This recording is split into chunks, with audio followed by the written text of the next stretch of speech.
를 보신 분들은 아시겠지만 약 2주 반 전에 광주에 있는 고층 건물 현대 아이파크 아파트먼트 붕괴 사고가 일어나서 6명이 처참하게 죽었는데 아직 시신이 못 구하고 있습니다. 그런데 여러분이 아실라 모르겠지만 그 사건이 터지기 전에 3일 전에 이미 인부 한 명이 26층인가 28층에서 떨어져서 죽는 사고가 있었다고 합니다.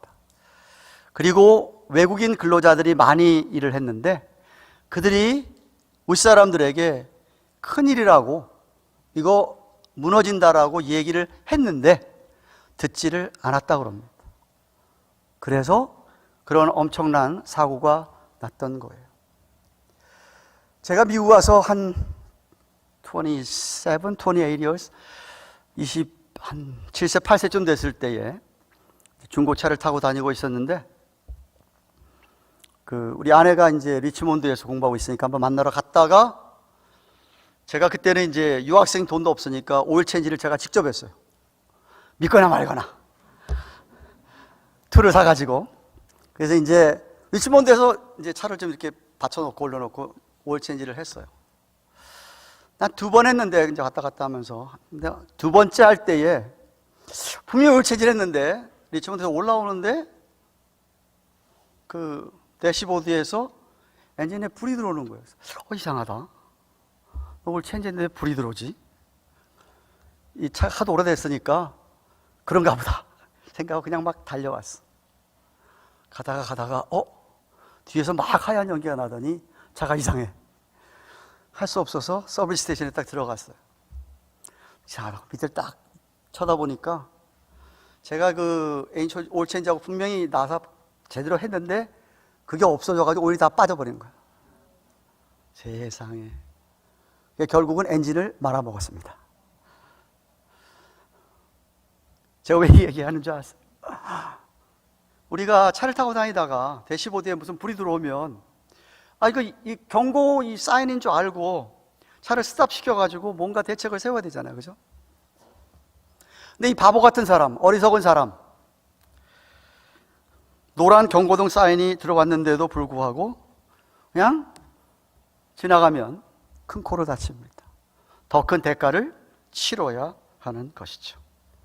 이것은요, 세상 살아가면서 여러분 모든 삶의 영역에 적용할 수 있습니다. 살다가 보면 여러분에게 하나님께서 경고 사인을 주실 때가 있어요. 몸도 약간 이 좀 이상하다. 이 사인을 주실 때 그때 빨리 알아차리고 대처를 해야 되는데 대처 안 하면 큰 코를 다치는 것이죠. 예수님께서 예루살렘 멸망에 대한 예언을 하시면서 경고 사인들을 제자들에게 줍니다. 예루살렘 멸망은 곧 앞에 있어질 예수님의 재림 앞에 나타날 큰 대환란의 한 전조다. 사인을 말씀을 하셨습니다. 그리고는 지난주에 보았습니다. 27절에 세상 끝날에 자신이 다시 올 것이라는 것을 그때에 사람들이 인자가 구름을 타고 능력과 큰 영광으로 오는 것을 보리라 라고 확실하게 자신의 재림을 말씀해 주실 때에는 제자들에게 그러니까 준비하고 대비하고 좀 대처를 해라 하는 의미에서 말씀을 주신 것이에요. 오늘 본문은 그렇게 예루살렘이 멸망을 하고 또 그리고 하늘과 땅의 재림의 징조가 있을 때에 우리가 어떻게 대비해야 하는지를 예수님께서 직접 우리에게 구체적으로 2가지 교훈을 주고 있습니다. 우선은 무화과 나무 비유를 말씀하시면서 다시금 사인을 징조에 대한 이야기를 하시면서 정말 때가 되었을 때에 깨달으라고 하십니다. 29절 30절 말씀 다시 보십시오. 이에 비유로 이르시되 무화과 나무와 모든 나무를 보라. 싹이 나면 너희가 보고 여름이 가까운 줄 자연히 아나니 이와 같이 너희가 이런 일이 나는 것을 보거든 하나님의 나라가 가까운 줄 알라라고 그랬습니다. 어떤 나무도 다 마찬가지겠지만 팔레스틴 땅에서 종종 볼 수 있었던 무화과 나무 가지입니다. 사진 한번 보여주시겠습니까? 저는 이런 데 잘 모르니까 구글 쳤더니 무화과 나무가 저런 거더라고요. 근데 저 열매를 먹어본 적이 있는 것 같아요. 열매는 코리안 그로스를 사가지고 먹어본 적이 있는 것 같아요.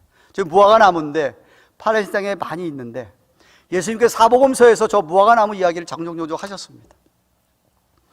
예수님 무슨 말씀하십니까? 저 무화과나무가 싹이 터가지고 거기서 뭐 나오게 되면 늦은 봄이라고 합니다. 아주 늦은 봄에 그런 일이 일어나고 잠시 후에 곧 가지가 연해져서 이파리가 난다고 합니다. 그럼 이제 곧 여름이구나 알고 열매가 맺히겠지라고 누구나 다, 이건 어린아이도 알 수 있는 그런 사인이다 라는 것을 말씀을 하시고 있습니다.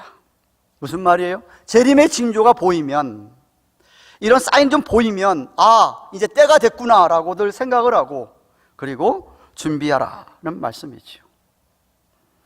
그래서 이 비유를 하신 후에 31절에 뭐라고 하십니까? 내가 진실로 너에게 말하노니 이 세대가 지나가기 전에 모든 일이 다 이루리라 라고 했습니다. 여기 이 세대는 문맥상, 앞뒤 문맥을 살펴보면 예수님이 임박한 재림의 때에 있는 그때의 세대들을 말하고 있는 것입니다. 왜냐하면 본문의 말씀에, 공관복음에 마태복음 24장 21절에 이 사건의 무화과나무 비유 후에 이런 말씀하십니다. 그때에 큰 환란이 있겠습니다. 창세로부터 지금까지 이런 환란이 없었고 후에도 없으리라. 전무후무한 대환란이 일어날 거라는 말씀을 이 세대에 그 말씀을 하셨기 때문에, 예루살렘 멸망만 얘기하는 게 아니라 예루살렘 멸망 후에도 계속해서 환란이 일어났기 때문에 이 세대는 재림에 임박한 그때에 있는 성도들, 사람들, 세상의 세대를 가리키는 말입니다. 그러면서 33절에 뭐라고 얘기하시냐면 천지가 다 없어질 것이다 라고 얘기하십니다. 그때가 되면 다 없어지다. 새하늘과 새 땅이 우리 눈앞에 펼쳐진다. 그래서 제가 지난 주일에도 여러분과 나누었습니다. 사도 베드로가 베드로후서 3장 12절 13절에 하나님의 날이 임하기를 바라고, 재림의 날입니다. 그날이 임하기를 바라보고 간절히 사모하라. 그날에 하늘이 불에 타서 풀어지고, 이런 구절 때문에 제3차 세계대전, 아마겟돈 전쟁이 이런 원자폭탄, 수소폭탄 같이 이런 불 때문에 하늘이 정말 다 타는 것처럼 되지 않을까라고들 말하고 있는 것입니다. 체질이 뜨거운 불에 녹아지려니와 우리는 그의 약속대로 의에 거하는 바 새 하늘과 새 땅을 바라보는도다 라고 하셨습니다. 사도 요한도 요한계시록 맨 마지막, 그 마지막 때에 계시에 밤모섬에서 유배당한 상태에 하나님이 그에게 주님을 통하여서 계시 환상을 보여주실 때에 이렇게 얘기합니다. 계시록 21장 1절 내가 새 하늘과 새 땅을 보니 처음 하늘과 처음 땅이 없어졌더라. 지금 우리가 눈에 보이는 하늘과 땅, 바다 다 없어지는 겁니다. 바다도 다시 있지 않더라 라고 하였습니다. 다 없어지고 다 사라지는데 없어지지 아니하는 것 딱 하나가 있습니다.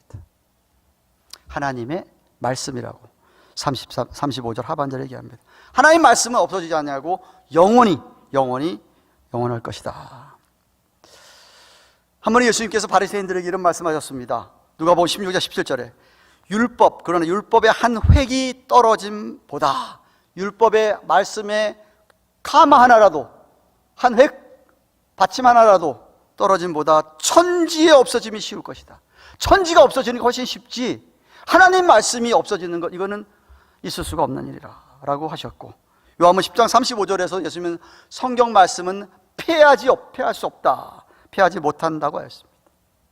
구약 성경의 이사야 선지자가 이사야 40장 8절에 우리 너무나 잘 아는 말씀, 아까 우리 성식교도가 됐습니다. 푸른 마르고 꽃은 시들지만 우리 하나님의 말씀은 영영이 서리라. 믿으시기를 바랍니다. 하나님의 말씀은 영영이 선다.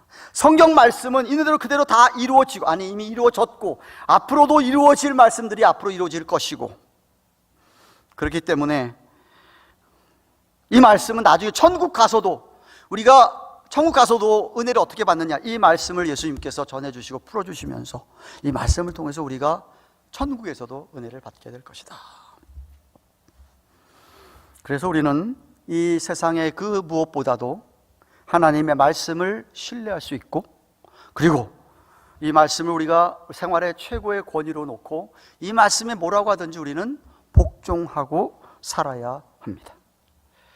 지금 누가는 무슨 말씀합니까? 누가로 다시 본문으로 돌아가면 이 왜 천지 없어지지만 말씀이 영원하다고 얘기했느냐 하면, 마지막 때가 돼서 세상이 다 없어지더라도 말씀이 있는 것처럼 재림은 확실하게 있다. 재림의 징조들이 분명히 더 큰 환란들이 일어날 것이다라는 것을 강조하고 있고, 이미 징조가 우리에게는 시작되었고 남은 시간에도 계속해서 징조는 일어날 것이다 라고 하는 겁니다. 예수님께서 경고한 대로 40년 후에, 제가 지난주에 얘기했지만은 예루살렘 성이 무너졌고, 그 이후로도 예수님의 12사도 가운데 한 사도 빼놓고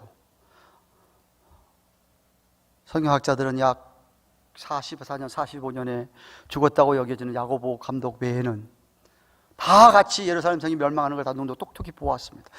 예루살렘 멸망하는 걸 보았지만 성령의 역사로 말하면 그들은 계속해서 복음을 전해서 교회들이 세워지게 했던 것이었습니다.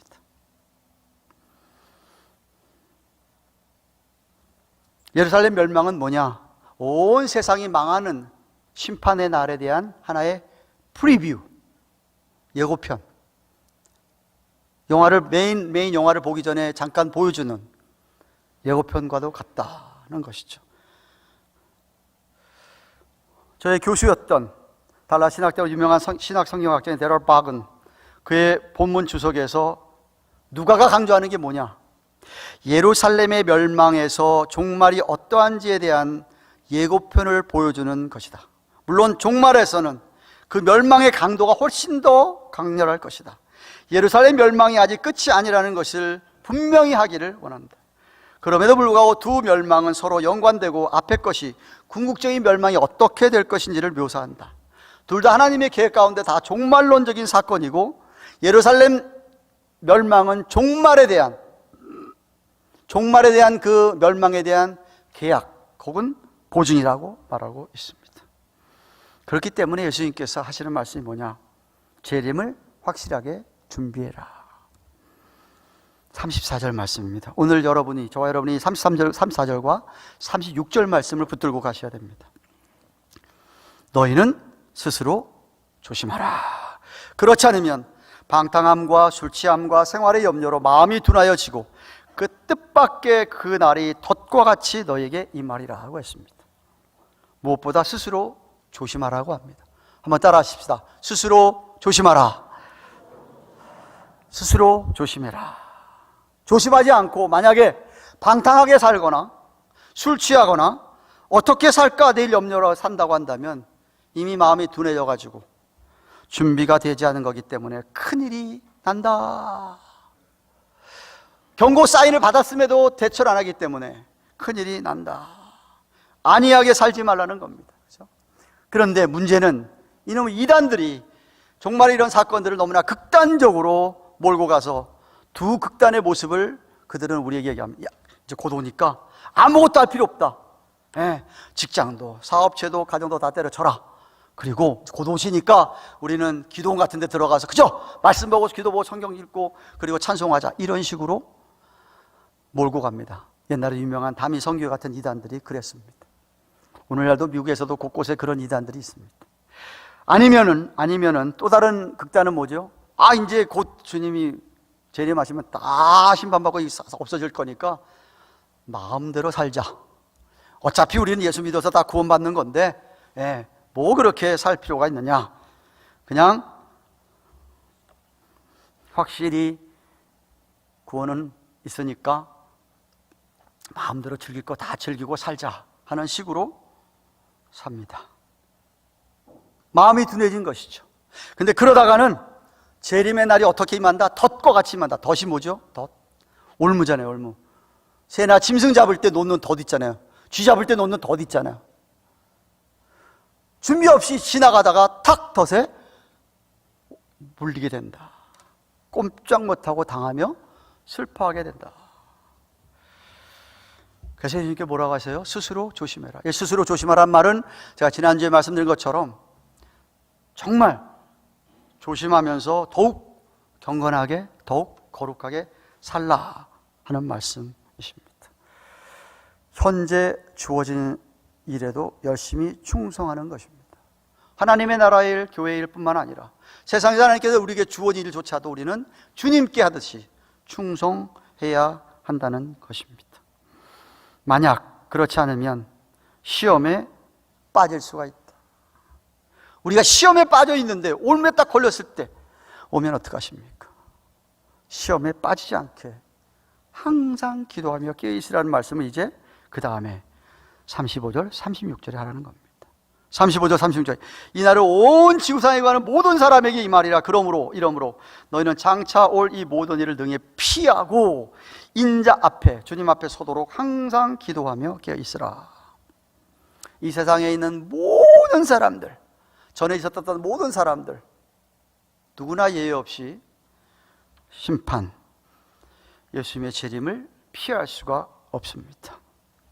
그래서 항상 기도하며 깨어있으라고 합니다.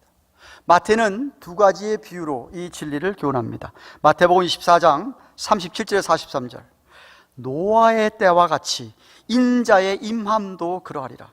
홍수 전에 노아가 방주에 들어가던 날까지 사람들은 먹고 마시고 장가들고 시집가고 있으면서 홍수가 나서 저희를 다 멸하기까지 깨닫지 못하였으니 인자의 임함도 재림도 그러하리라.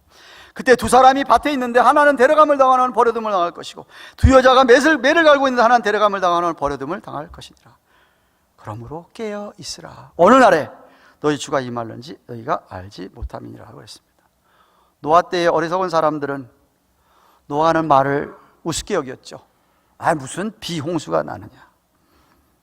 그래서 준비하지 않고 있다가 갑자기 멸망을 당하게 되었던 것입니다. 노아 자신도 사실 언제 정확하게 그런 일이 벌어질지 몰랐습니다. 그러나 그는 끝까지 다 지어놓고도 제가장 갈 때는 계속해서 그날이 오기까지 역청도 칠하면서 다 단장도 하면서 아마 준비를 하였을 것입니다. 그러나 예언을 믿지 못하던, 준비하지 못했던 사람들은 모두 다 물에 잠겨서 죽고 말았습니다. 두 번째 어떤 비유합니까? 두 여자가 밭에서 같이 매를 갈고 있습니다. 일을 하고 있는데 갑자기 한 여자가 슉 사라집니다. 휴고라죠, 휴고. 데살로니가 4장에 있는 말씀입니다. 하나는 그냥 버려둠을 당하는 얘기를 하십니다. 아무리 가까운 사이라도 준비하지 않던 사람들은 버림을 당하게 됩니다. 남편이든 아내든 여러분의 부모든 자녀든 형제든 누구든 어느 날 갑자기 한 사람이 사라집니다. 한 사람은 버려둠을 당합니다. 비유적인 이야기죠. 한 사람은 주님을 만나는데 한 사람은 지옥에서 사탄 마귀와 함께 무저갱에서 영원히 살게 되는 겁니다. 예수님께서 지금 무슨 말씀하고 있는지 아세요? 이런 재림에 대한 진리를, 지식을 머리로만 갖고 있지 말아라 이 말입니다. 그거 진짜 아는 게 아닙니다. 참 지식은 아는 것을 내 생활에 실천하는 게 참 지식이죠. 정말 안다면, 징조를 안다면 어떻게 살아라? 제발 기도 좀 해라. 기도하고 깨어 있으라 라고 말씀하고 있는 것입니다.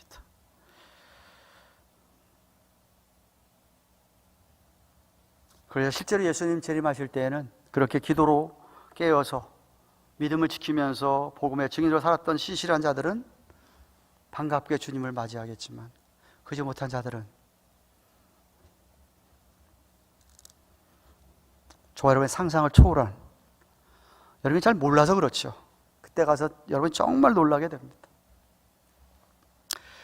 그래서 항상 기도하고 깨어있으라고 얘기하셨습니다. 여러분 이야기 아시죠? 예수님께서 내일이면 돌아가시는데, 십자가 돌아가시는데 오늘 겟세마네 동산에서 땀방울이 핏방울이 되기까지 기도하셨어요. 왜?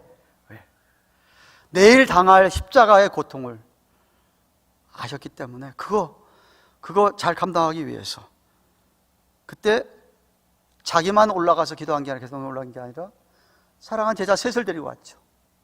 야고보와 요한과 베드로를 데리고 왔습니다. 마태복음 26장 38절에 그들에게 이렇게 얘기합니다. 내 마음이 심히 고민하며 죽게 되었으니 너희 제발 여기 머물러서 나와 함께 깨어 있어라 좀. 그래서 이렇게 부탁을 하고 자기가 조금 떨어진 데 가서 정말 그렇게 기도했어요. 그 시간을 맞이하기 위해서 기도했어요. 기도하고 나가보니까 세 사람은 쿨쿨 잠을 자고 있는 거예요. 그때 하신 말씀이 유명한 말씀입니다. 마태복음 26장 41절. 같이 읽을까요? 스크린 보시면 같이 읽읍시다. 시작. 시험에 들지 않게 깨어 있어 기도하라. 마음에는 원이로되 육신이. 예수님이 이렇게 보니까 참 니들 육신이 정말 약하구나.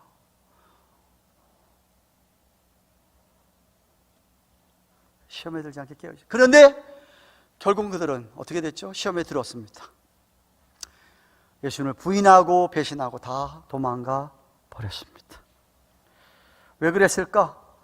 사태의 심각성을 몰라서 그랬지 않았을까? 그러니까 쿨쿨 잠자고 있었겠지. 정말 예수님이 다음날 그렇게 십자가에서 죽는다고 몇 번씩 그동안 얘기했는데 긴가민가 해서 했던가? 몰랐으니까 기도하지 않고 잠을 잤겠지요. 그러나 주님은 아셨기 때문에 그렇게 기도로 준비하셨던 것입니다. 그래서 끝까지 잘 참으시고 십자가의 죽음을 감당하셨습니다. 하물며 재림의 징조들을 보고 있는 우리가 기도하지 않는다면, 깨어있지 않는다면 시험에 드는 것입니다. 우리가 항상 기도하는 이유가 뭐죠? 깨어있기 위해서 그렇습니다. 깨어있기 위해서. 영적으로 잠자지 않기 위해서 그렇습니다. 영적으로 잠자지 않기 위해서 그렇습니다. 정한 시간에만 기도하는 게 아닙니다, 여러분. 일하면서도 얼마든지 여러분 기도하는 마음으로 일할 수 있습니다. 자세가 기도하는 자세로 늘 찬양하면서 일할 수도 있고요. 그렇게 우리가 하루 종일 기도하는 마음으로 살지 않으면 시험에 빠집니다. 시험에 빠집니다. 그런데 만약 여러분이 그렇게 살면 사단마귀가 절대로 여러분을 이기지 못합니다. 절대로 이기지 못합니다. 여러분이 기도하는데 사단마귀 역사 절대 못합니다. 절대 못합니다. 근데 아까도 얘기했지만 어쩌면 여러분이 기도하지 않는 이유가 사태의 심각성을 모르기 때문에 그렇지 않을까. 이 심각한 걸 안다면은 대처하는 게 보통 사람이 하는 생각입니다. 그죠? 네. 더군다나 믿음이 있다면, 정말 재림의 소망의 믿음이 있다면, 마라나타라고 고백하는 믿음이 있다면, 주님 얼른 와 주십시오라는 그런 고백을 하고 사는 사람들이라고 한다면 더욱 깨어서 기도할 것입니다. 그런 맥락의 사도 바울이 에베소 6장 18절에 이런 말씀하십니다. 모든 기도와 간구로 하되 무시로 성령 안에서 기도하고 이를 위하여 깨어 구하기를 항상 힘쓰며. 에베소 6장의 문맥은 어떤 문맥이죠? 사탄마귀가 아직도 공중권세를 잡고 있기 때문에 우리의 싸우는 전쟁은 영적 전쟁이라 이거죠. 그래서 전신갑주, 군이 갑주를 입듯이 무장하듯이 무장하라고 그랬습니다. 근데 무장만으로 끝나면 안 되고 그 다음 하시는 말씀이 바로 지금 읽은 말씀이에요. 모든 기도와 간구로. 무시로란 말은 always, 성령 안에서 always 기도하고 이를 깨어 구하기를 또 항상 힘쓰라 라고 합니다. 왜? 우리로 하여금 깨어서 기도하지 못하게 오늘도 사단은 역사합니다. 아이 뭐 추운데 새벽 기도 뭐 나가냐, 집에서 따뜻하게 자. 아이 뭐 자꾸 기도해. 아휴 그렇게 피곤한, 몸이 아파 죽고 피곤한데 무슨 기도야. 아 이렇게 바쁜데 목사님 나처럼 바빠보라 그래요. 무슨 기도하나. 다 사단이 여러분 계속 바쁘게 합니다. 계속 육신이 피곤하게 합니다. 네. 마음은 원이로도 육신이 피곤해서 기도하지 않았던 사도 베드로, 야고보, 요한처럼 사단이 하는 일이죠.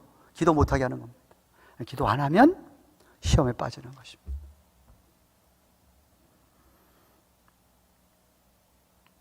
사랑하는 가든 교회 교우 여러분, 말씀을 맺습니다. 신앙생활 한다고 하면서 세상에 빠져가지고 세상이 너무 좋아. 세상이 너무 좋아. 그런 사람은 절대로 마라나타 신앙 가질 수가 없죠. 여기가 너무 좋은데 무슨 주님 어서 오시옵소서야. 주님 나중에 오세요. 나중에 여기 실컷 놀고 갈 테니까.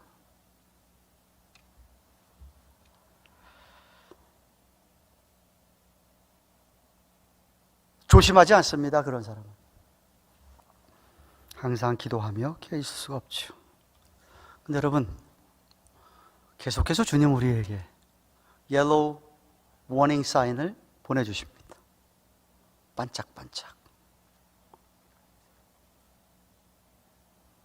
사인을 보고도 저처럼 무식하게 이상하다, 내가 분명 옳지 했는데 이 차가 문제다, 이거 오래돼가지고 이렇게 얘기하면 엔진 들어 먹습니다.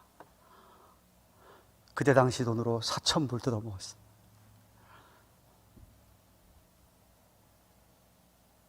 여러분, 삶에도 워닝 사인은 얼마든지 있을 수 있습니다. 주님 오늘 말씀하시는 것은 마지막 때의 사인입니다. 네, 제가 얘기했지만 개인적인 종말와도 관계 있는 것이죠. 제가 늘 얘기합니다. 여러분 가운데 내일 괜찮을 거라고 장담할 사람 아무도 없습니다. 내일 어떻게 될지 아무도 모르는 거예요. 내일 죽을 사람이 내일 죽을 것이라고 생각하는 사람 별로 없습니다. 일부 예배 때도 얘기했습니다. 목사가 목회를 하다 보면은 성도들이 돌아가시면서 임종 예배를 드려주잖아요. 저는 한 30년 목회하면서 그런 적이 한 번도 없었습니다만은, 어느 목사님이 쓴 글에 보니까 자기가 섬기는 교회에서 너무나 열심히 교회를 섬기고 봉사하던 분인데 임종이 가까워서 목사님이 급히 가서 기도하려고 갔는데, 임종을 앞두고는 그분이 들어오서 벌벌벌벌 떨면서 발악을 하더랍니다. 그 목사님이 속으로, 야, 이분 그동안 믿음은 헛것이었네. 헛것이었구나. 죽음이 두려운 사람, 예수를 믿으면서 죽음이 두려워요? 그 순간에 주님 만나고 여기 이 고생하고 아프고 이 세상 벗어나는데 눈물이 없고 애통이 없는 그곳에 가는데, 아니 죽음이 두려워서 벌벌 떨면서 발악을 하다니, 안 믿는 사람이죠. 그거는 그렇잖아요. 준비가 안 된 사람이잖아요. 주님 맞이할 준비가 안 된 사람이잖아요.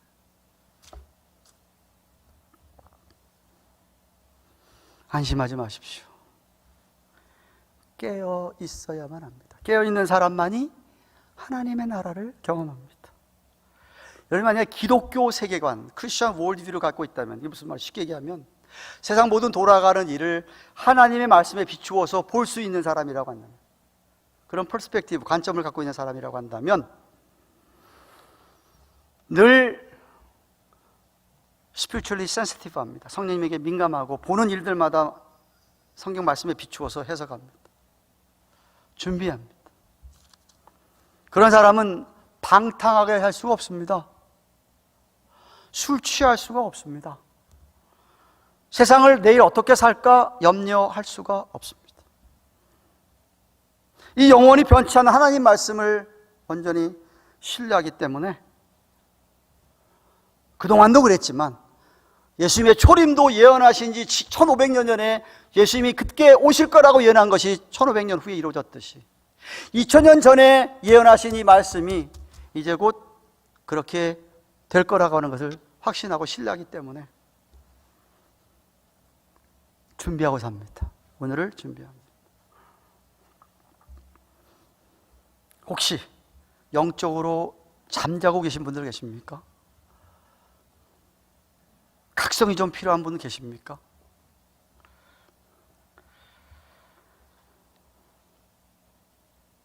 아무런 긴장이 없는 채로 그냥 하루하루를 살아가는 분은 없습니까?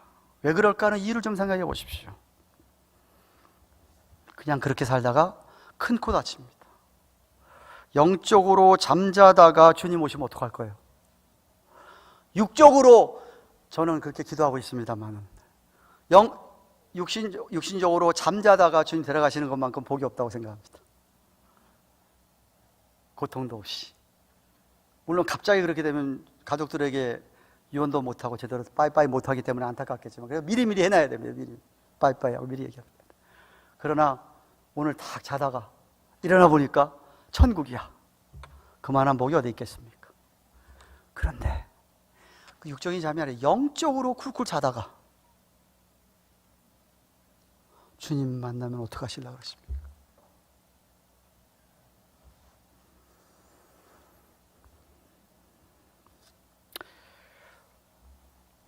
우리 모두는 조심하고, 오늘 성경이 스스로 조심하라. 34절에 36절에 항상 기도하고 깨어 있어라. 예수님 직접 말씀하시면 한 것처럼 우리 모두는 다 조심하고 항상 깨어 기도하고 있어서 생각지도 않은 때에 홀연히 주님 오시더라도 우리 주님으로부터 야, 충성되고 지혜 있는 종이었다라는 마태복음 24장 45절에 하시는 말씀, 너는 참 충성스럽고 지혜로웠다 라는 그런 말을 듣는 우리 모두가 되기를 주님의 이름으로 축원합니다. 기도하십시다. 주신 말씀 생각하면 한번 기도합니다. 나는 영적으로 혹시 잠자고 있지는 않는가? 항상 기도하며 깨어 있는지, 조심하고 살아가고 있는지 돌아보면서 개인의 종말은 물론이거니와 주님 오시는 그날 대환란을 맞기 전에 준비하는 우리 모두가 되기를 원합니다. 한번 주신 말씀 생각하며 통성으로 기도하십시다. 고마우신 하나님 감사합니다. 오늘은 누가복음 21장 19절 36절 말씀 보았습니다. 무화과 나무의 비유를 주셨습니다. 우리도 때때로 워닝 사인이 올 때가 있는 것을 아는데 그때가 되면 당연히 준비해야 되는 게 사람의 마땅히 해야 될 일인데 우리는 주님의 재림의 징조를 보면서도 안이하게 그냥 그렇게 살아가고 있는 모습은 아닌지요. 주님 도와주셔서 마라나타의 신앙을 가지고 항상 조심하며 기도하며 깨어있는 우리 모두가 되게 하여 주시옵소서. 예수님의 이름으로 기도합니다. 아멘. 우리 주신 말씀 생각하시면서 162장 찬송하십시다.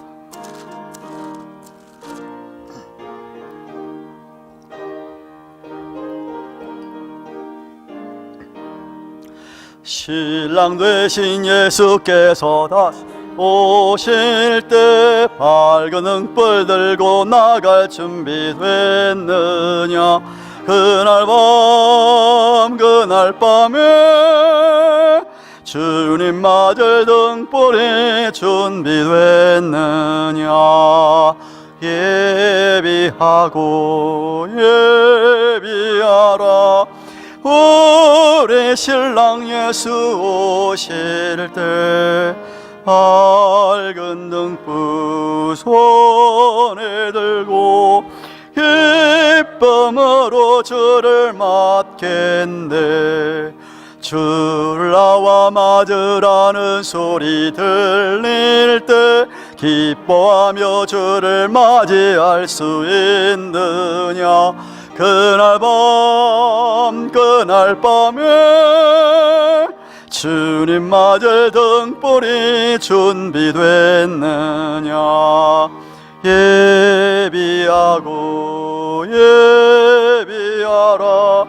우리 신랑 예수 오실 때 밝은 등불 손에 들고 기쁨으로 주를 맞겠네.